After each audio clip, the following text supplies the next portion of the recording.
Dua maling motor bernama Ainur Rafiq 21 tahun dan Abdul Aziz 22 tahun ditangkap Polsek Denpasar Selatan setelah beraksi di 15 lokasi berbeda di daerah Kota Denpasar dan Kabupaten Gianyar.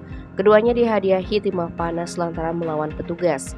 Kejahatan duet garong ini terungkap berdasar laporan Andi Kenny Wahyudi, 32 tahun yang motornya dicuri di parkiran baru Jalan Danau Tempe, Desa Sadorkau, Denpasar Rabu 14 Desember sekitar pukul 3. Menurut Kanit Reskrim Polsek Denpasar AKP Imade Putra Yudhistira Sejen Kapolsek Kompol Imade Teja Dwi Permana, motor Yamaha RX King korban hilang saat dipinjam oleh teman bernama Angga Aziz.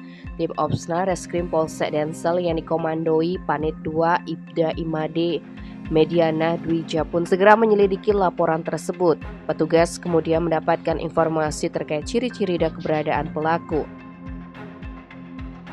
Akhirnya, tim berjuluk Bajul Denpasar tersebut meringkus Ainur dan Abdul di tempat kosnya di Jalan Antasura 1, Gang Amerta, Desa Peguyangan Kangin, Denpasar Utara. Pelaku mengaku telah mencuri di 15 TKP dengan rincian 9 kali di Denpasar, 3 kali di Denpasar Timur, dan 3 kali di Gianyar. Namun saat petugas hendak melakukan pengembangan untuk menunjukkan barang bukti, kedua mantan anak buah kapal tersebut melawan dan mencoba kabur. Tak pelak, petugas memberikan tindakan tegas terukur dengan menembak kaki kiri mereka.